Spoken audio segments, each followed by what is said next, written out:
I want to express our unyielding support for the people of France, and we mourn their loss as a nation. And as far as Turkey is concerned, so many friends in Turkey, great people, amazing people. We wish them well. It looks like they're resolving the difficulty, but we wish them well. A lot of anguish last night, but hopefully it'll all work out. Now, as hopefully the next president of the United States, I want to refer back to what's happened over the years. The Middle East today is more unstable than ever before. Never been like this, out of control. After 4 years of Clinton, who really led the way and led Obama down a horrible path, because I don't even think he could have made these decisions so badly. She led him right down a horrible path.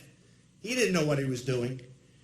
Iraq, Syria, all into chaos. And Iran is on a path to nuclear weapons. And on top of that, we gave them back $150 billion, and we didn't get our hostages until the end. Now we're seeing unrest in Turkey, a further demonstration of the failures of Obama-Clinton. You just have to look. Every single thing they touched has turned to horrible, horrible, death-defying problems. We also need to bring back, in this country, because we see what happened, our industry, our manufacturing, our jobs. They've been taken away like we're babies, taken away. And we're going to bring them back. I found the leader who will help us deliver a safe society and a prosperous, really prosperous society for all Americans. Indiana Governor Mike Pence was my first choice. I've admired the work he's done, especially in the state of Indiana. And I'm going to go over some of those accomplishments in just a minute. But I also admire the fact that he fights for the people, and he's going to fight for you. He is a solid, solid person.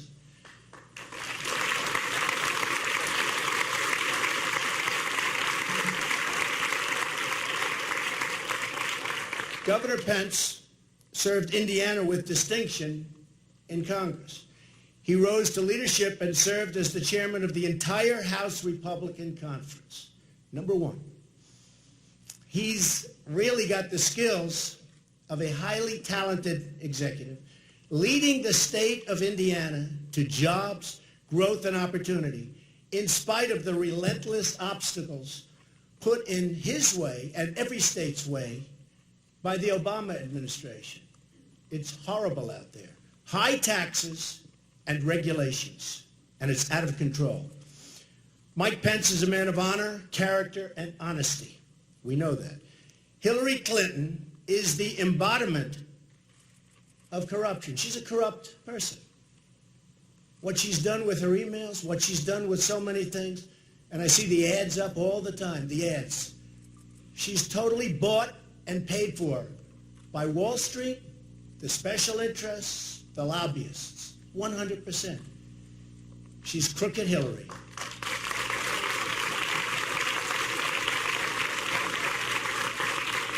And I think that while she got away with murder, in fact, I think it might be her greatest accomplishment,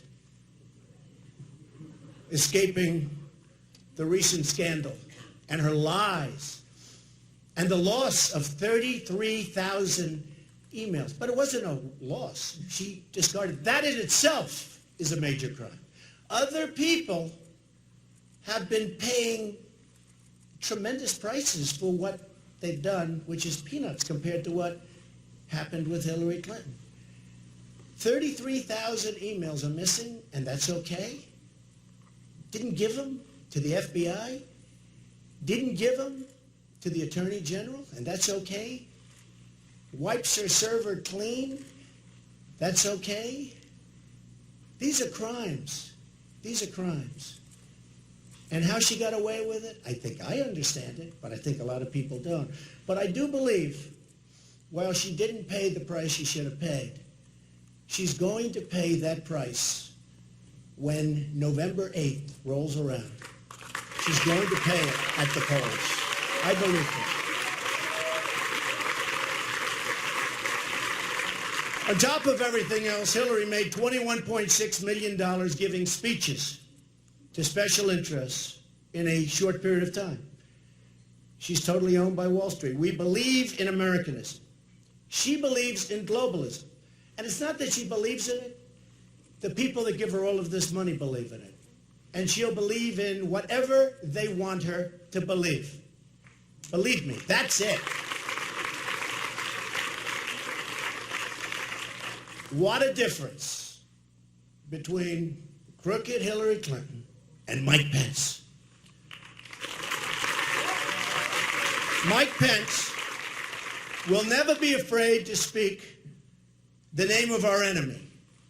Radical Islam, radical Islamic terrorism. You saw it the other day with the truck screaming out the window. You heard what he was screaming out the window. You saw it in San Bernardino. You saw it at the World Trade Center. You saw it in Orlando. How horrible was that? You saw it in Paris. You see it all over.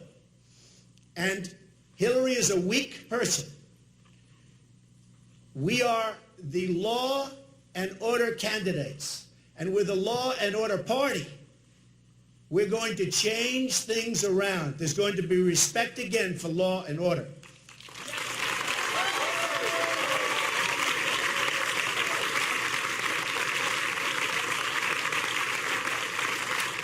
Hillary Clinton's foreign policy helped launch ISIS. You know, she's talking. I see the ad she puts on.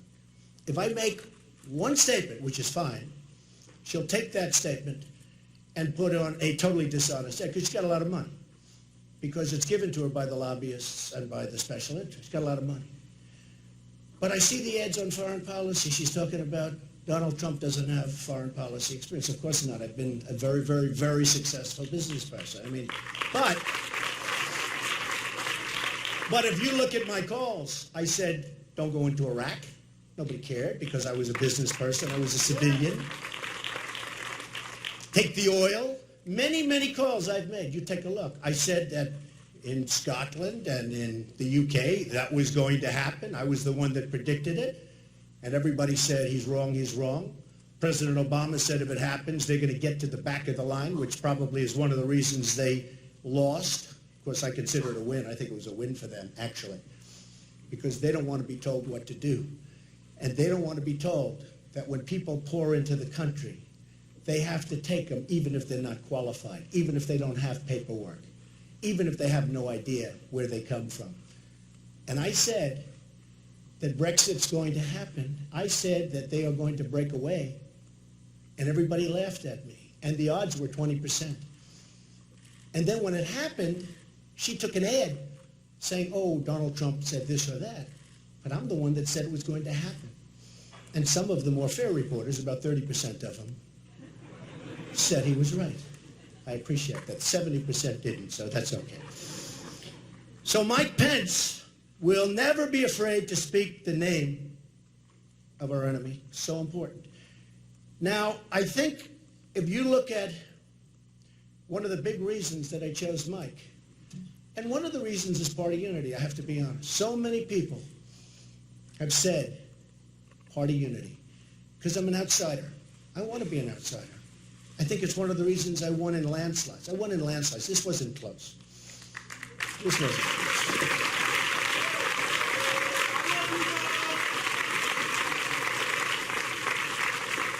No, this wasn't close. This was in the history of the Republican Party. History. With 17 people running. You have to understand. Other people ran against 1, 2, and 3. With 17, we got, I say we because I'm the messenger. I'm a messenger. I'm doing a good job, but I'm a messenger. We got almost 14 million votes. That's more than any other person in the history of the Republican Party in the primary system running for president. And think of it. That's more than Ronald Reagan, who we love. That's more than Richard Nixon. It's more than Dwight D. Eisenhower. You know, he won the Second World War in all fairness. It's pretty good. It's more than the Bushes. But I mean by a lot. I don't mean by a little. But that's for 17 people. People don't ever say that. That means our message is unbelievable. And I want to thank all of the loyal people, because I have such loyal, unbelievable people, and they displayed that just yesterday in Cleveland, where it's going to be so amazing. But they displayed it. It was on display, where we had this group of people, who many of whom I've known, and I won't say, because for party unity, I'll say they're wonderful people. Okay? Never Trump, they said. Never Trump, never Trump. Oh, we're going to win. They got crushed. And they got crushed immediately. Because people want what we're saying to happen. They're tired of a country that has horrible trade deals, that has no borders, that has taxes that are through the roof, highest taxed nation just about in the world, that has regulations that don't allow you to start a business and destroy your business if you do start. And by the way, speaking of destroying businesses, we're going to take care of the miners, and we're going to take care of the steel workers. We're going to put them back to work. So they're very tired of it. But I want to thank all of those people, that delegates, that were on the different committees, because boy, was that something. Did we show them something? And unfortunately, the vote was very late. But essentially, we had 112 to 12. This was the vote that was going to put it onto the floor. We're going to have a big fight. We're not going to have a fight. People agree with what they want the wall. They want the borders. They want these things to happen. And what we're doing, that I'm so proud of, and nobody else would even think about doing it. I fought very hard for it. We'll call it the Johnson Amendment, where he took away from the evangelicals. And I want to thank the evangelicals, because without the evangelicals, I could not have won this nomination. The evangelicals have been unbelievable. I dominated with the evangelicals. A lot of people were surprised. They say, he's not perfect. But you know what? They know I'm going to get the job done, and they're really smart. And I said for the evangelicals that we're going to do something that nobody's even tried to do. You have the Johnson Amendment passed by Lyndon Johnson and his group. And he was a powerful president. He knew how to get things done. He got bogged down in a war that was a disaster, and it destroyed him. But he was a powerful president. And we call it the Johnson Amendment, where you are just absolutely shunned if you're evangelical, if you want to talk religion. You lose your tax-exempt status. We put into the platform, we're going to get rid of that horrible Johnson Amendment. And we're going to let evangelicals, we're going to let Christians and Jews and people of religion talk without being afraid to talk. I saw this. I had so many great leaders, so many times up to my office. The absolute top evangelical leaders, Christian leaders, Jewish leaders. Believe it or not, some Muslim leaders. People are going to be surprised to hear that. I had the top leaders up to my office. And I said, why is it that you're so powerful as an individual, and yet when you get out there, you're sort of timid? And they didn't know how to answer the question. And it took 2-3 meetings before I figured it out. One great, great gentleman that everybody knows, but whose name I will not reveal, said, Mr. Trump, we live in fear in our churches and our synagogues. We live in fear that we're going to lose our tax-exempt status if we say anything that's even slightly political. And I looked out the window. I was in Trump Tower, and I pointed to people walking down the street. I said, well, they have the right to speak, but you don't. That means they're more powerful than you are. We have to do something about it. How did it start? How did it start? And they said it started because of Lyndon Johnson, and he actually had a problem in Texas with a certain religious leader, and he did this, and he got it done.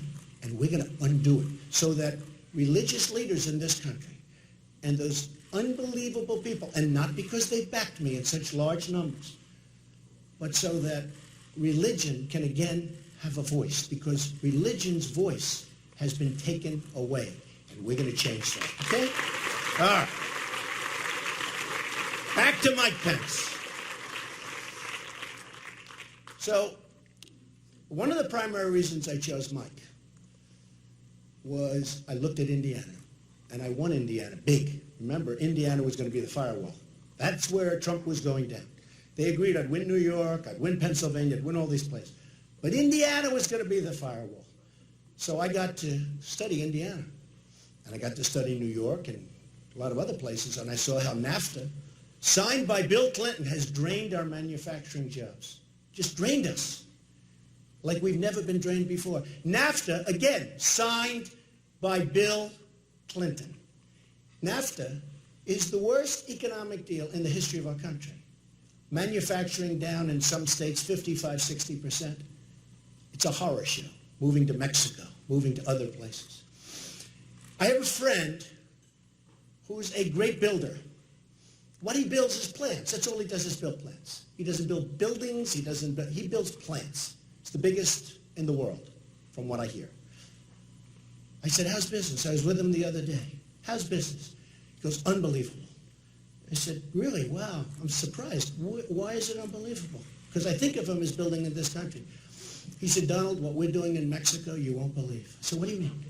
He said, we're building plants in Mexico, the likes of which we've never seen. I said, what about this country? Not much. Not much. That's the expression. He said exactly that. Not much. I said, but Mexico? He said, you've never seen anything like it. It's incredible. Folks, that's going to stop. We're going to go reverse it. We're going to bring our jobs back to this country. We can't be the stupid people anymore. Okay? And he was better than a pollster. He's better than a consultant. I'd say, how are we doing? And you get a big report that costs you millions of dollars. Doesn't cost me millions. Me, I give him $10,000, okay? Costs other people millions. Costs other campaigns millions to get a report. Every time they get a report, it's millions. But I'll tell you what, a guy like this is better than anybody you can hire to do a report. And he said it. He didn't say it from the standpoint of he's upset about it. Just fact. How are we doing? Unbelievable in Mexico. In fact, he actually said, I've never, ever seen anything like it. And if you look, Ford is building massive plants there instead of Michigan. We want them to build them in Michigan. They're going to build them in Michigan. And you know that I know how to do that. So easy. So easy. But they're not going to do, and they're not going to take advantage of us without retribution. There are consequences when you fire thousands of people and move to another country and then think you're going to make your product and sell it in here. There are consequences. And those consequences are going to keep companies in our country. It's very simple. And everybody here knows what the consequences are. But I won't say that because I'm much more interested right now in Mike. Indiana's unemployment rate, and this is the primary reason I wanted Mike, other than he looks very good, other than he's got an incredible family, incredible wife and family. Karen is amazing. Incredible family. Highly respected. Expected to go for another 4 years. He would have won, I think, very easily in Indiana. Indiana, their unemployment rate has fallen when he was there, when he started, 8.4% when he was governor, when he took over, to less than 5% in May of 2016. Since January 2013, Indiana's labor force has increased by more than 186,000 jobs. You have to understand, I've gone around to all these states. I've gone to all of them. And every time I have statisticians, I say, give me the stats on the state. And it's always bad. Down, down, down. Down 40%, 50%, 60% in some cases. Here's somebody where it's gone up. Private sector job growth is up by more than 147,000 jobs since 2013. That's like very unusual. Governor Pence balanced the budget. Can you imagine a balanced budget? Our budget's so out of whack in this country, we don't know what we're doing. We're going to owe very soon $21 trillion. He balanced the budget. They don't know what that means. Governor Pence balanced the budget, produced a surplus, and maintains a $2 billion reserve fund in the state of Indiana. It's also rated AAA. Their bonds are rated AAA. Very few states have that. AAA, the best. That's as good as you can get. Whether you're a company, a state, AAA. Indiana was recently recognized by Chief Executive Magazine as the #1 state in the Midwest for business. #1. And it's not even close. There are approximately 34,000 fewer Hoosiers on unemployment insurance now than they were when Mike Pence took office. So you have fewer Hoosiers, fewer people from Indiana. Besides that, Bobby Knight, my friend who really did help me. I mean, if you want to reference Bobby Knight in Indiana, we love Bobby Knight. But he agrees with everything I'm saying. He loves the governor. Indiana has the second lowest unemployment rate in the nation. For veterans, where nobody's fighting for the veterans like I'm fighting for the veterans. The veterans have been left behind. If you remember a few months ago, Hillary Clinton said, really, they're doing much better. The VA is much better. They're doing a much better job than people give it credit for. People are dying in line waiting for 5-6 days for doctors. People are dying on, they can't even see a doctor. It's a scandal. Take a look at what's happening with the VA in Arizona. Take a look at what's happening with, just the Veterans Administration hospitals.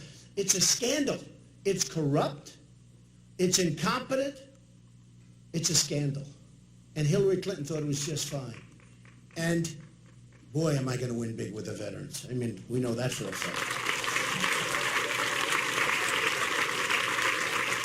So it's now 2.4% for veterans. In 2013, when Mike Pence took office, the rate for veterans was 6.7. It was 31st in the nation, one of the bad ones.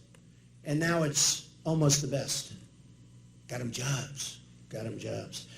Indianapolis is ranked second in top 10 metro areas for young college graduates. That's a great thing. They're going to stay there. That's a great thing. And Mike worked hard on that. He was telling me that was not easy.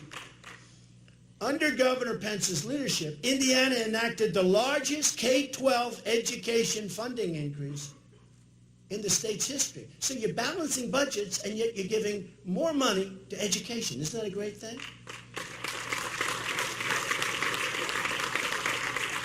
Indiana has just about the largest school choice program in America. School choice is where it's at, folks. You want to get your schools better.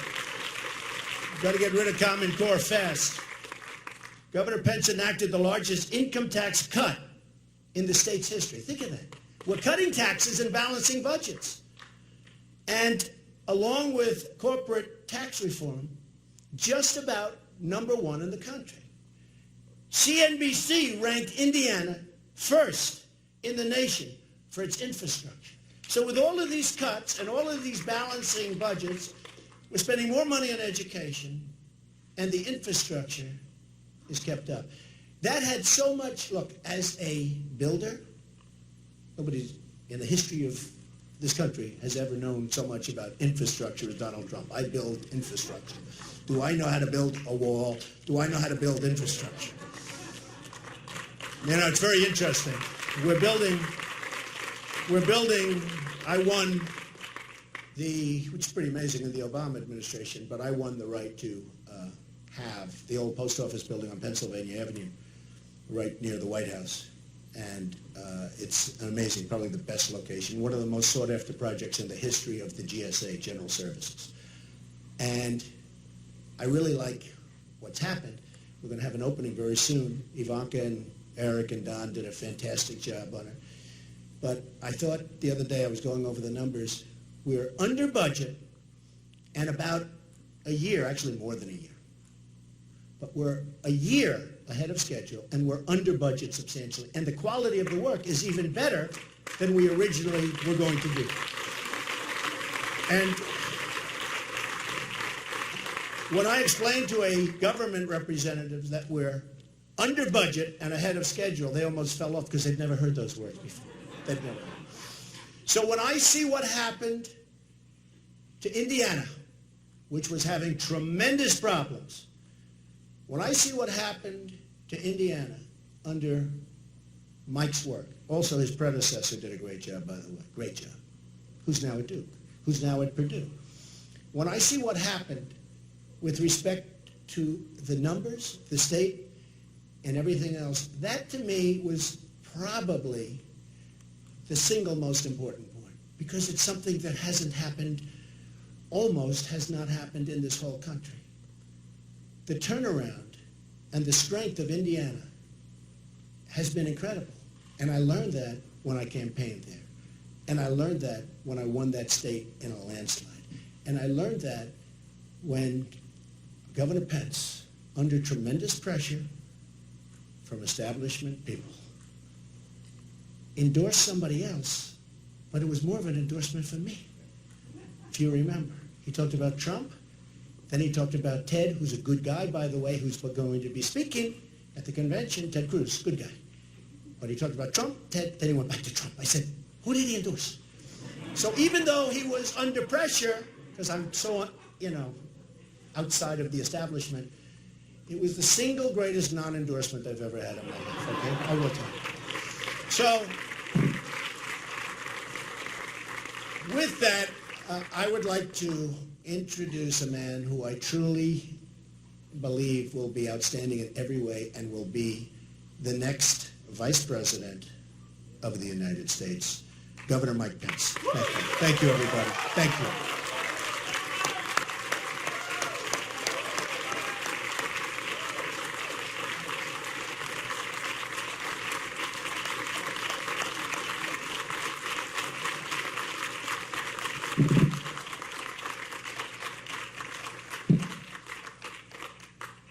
On behalf of my family here and looking on, would you join me in thanking Donald Trump, Melania, and his entire family for the sacrifices that they are making to make America great again?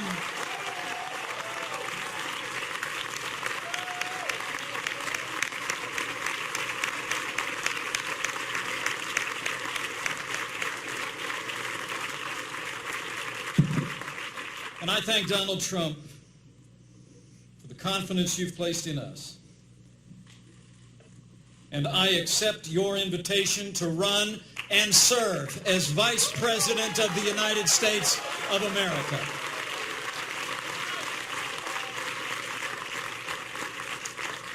Now, I come to this moment deeply humbled, but with a grateful heart. Grateful to God for his amazing grace. Grateful to my wonderful wife, Karen, and our three incredible kids, Michael, Charlotte, and Audrey. And grateful to this builder, this fighter, this patriotic American who has set aside a legendary career in business to build a stronger America, Donald J. Trump. And let me say, having had the privilege to spend time with this man and his family out of the limelight, I know what all of America will soon know even better. These are good people. Donald Trump is a good man, and he will make a great president of the United States of America.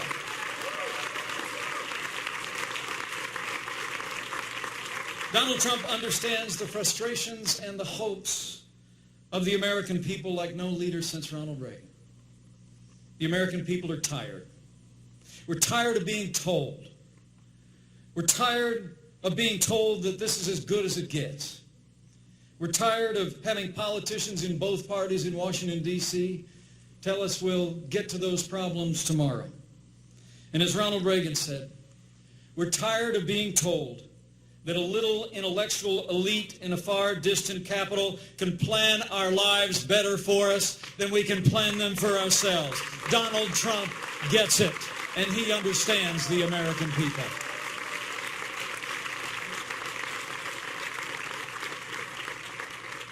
I truly am deeply humbled to be at his side today. And when I got this call last Wednesday, I could only think of that ancient question. Who am I, O Lord? And who is my family that you have brought us this far? So let me try and answer that question for a few minutes. Now, people who know me well know I'm a pretty basic guy. I'm a Christian, a conservative, and a Republican in that order.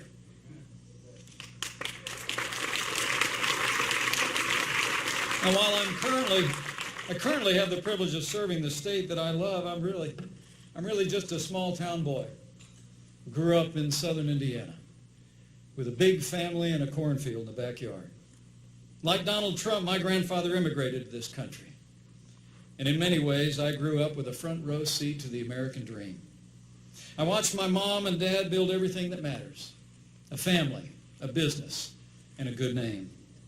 The heroes of my youth were John F. Kennedy and the Reverend Dr. Martin Luther King Jr. I actually started in politics in the other party. But when I came of age, I was inspired by the ideals and the eloquence of our 40th president, and I became a Republican. The most important thing in my life was that 31 years ago, I married the girl of my dreams, Karen Pence, who will make a great second lady of the United States of America.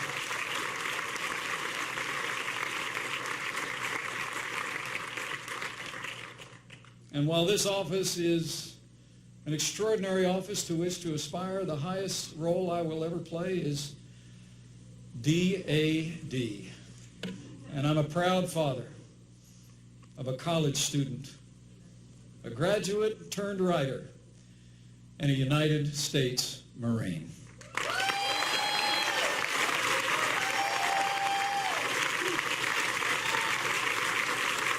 You know, my career, I ran for Congress before the Republican Revolution, led by Newt Gingrich in 1994. I wasn't successful. By the time I got elected to Washington, D.C., sometimes I felt like I was elected after it was over. From almost my first day in Congress, I found myself battling the big spenders in both political parties. Whether opposing No Child Left Behind, the prescription entitlement, or the Wall Street bailout, I fought every single day for taxpayers and fiscal responsibility when I was a member of the Congress of the United States. And after the Republicans lost the Congress in 2006, I was actually unanimously elected to serve in leadership. And we fought back against the Nancy Pelosi Congress. We opposed Obamacare. We opposed their tax increases. We opposed their cap and trade. And I was part of the team that won the Congress back from Democrat control in 2010.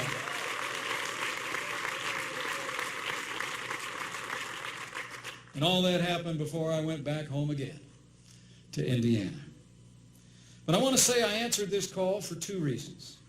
First, because I know from firsthand experience that strong Republican leadership can bring about real change, just like we've seen in the Hoosier State. And secondly, because Hillary Clinton must never become President of the United States of America.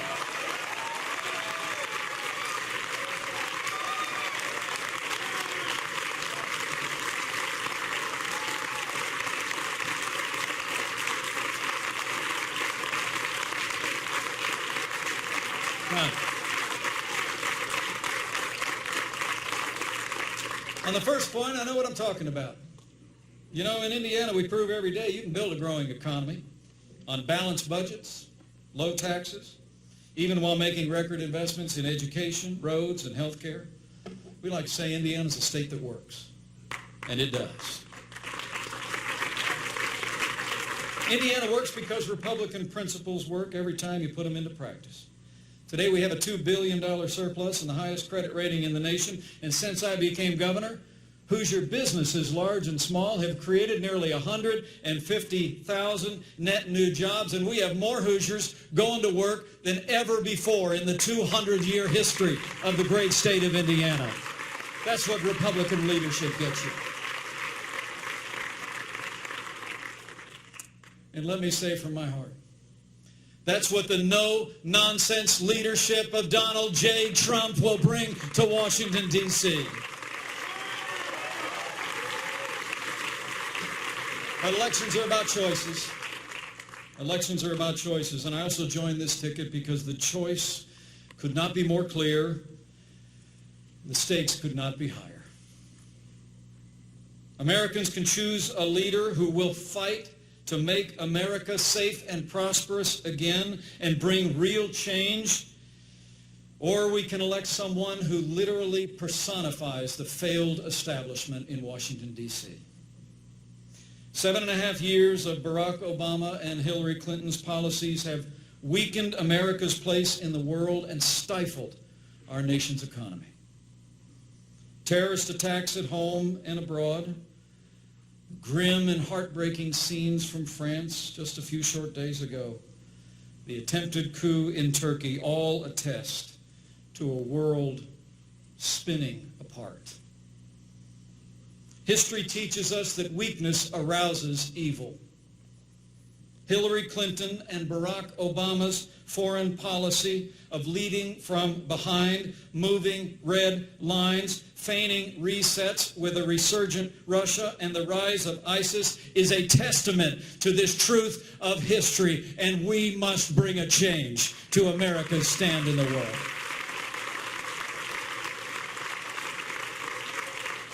We cannot have 4 more years apologizing to our enemies and abandoning our friends. America needs to be strong for the world to be safe. On the world stage, Donald Trump will lead from strength. He will rebuild the arsenal of democracy, stand with our allies, and hunt down and destroy the enemies of our freedom. And at home, the choice is just as clear. Where Donald Trump wants to cut taxes, Hillary Clinton plans to raise taxes on working families, small businesses, and family farms. Where Donald Trump is committed to repeal Obamacare, lock, stock, and barrel, Hillary Clinton looks at Obamacare as a good start and wants to take Bernie Sanders' path down to single-payer socialized medicine. Where Donald Trump supports an all-of-the-above strategy and will end the war on coal, Hillary Clinton actually promised an energy plan that would close American coal mines and put coal miners out of work. Where Donald Trump wants to build a wall and temporarily suspend immigration from countries compromised by terrorism, Hillary Clinton plans to ignore the Supreme Court, reimpose executive amnesty, and would increase our refugee program by more than 500%. And where Donald Trump will appoint justices like the late Antonin Scalia, who will uphold our Constitution, Hillary Clinton will appoint Supreme Court justices who will legislate from the bench, abandon the sanctity of life, and rewrite our Second Amendment. To every American who shares our convictions, I say to you, join us. For the sake of our security, for the sake of our prosperity, for the sake of a Supreme Court that will never turn its back on our God-given liberties, let's come together as a party and a people and a movement to make America great again. And that day begins when Donald Trump becomes the 45th President of the United States of America. Thank you for the honor. Thank you for your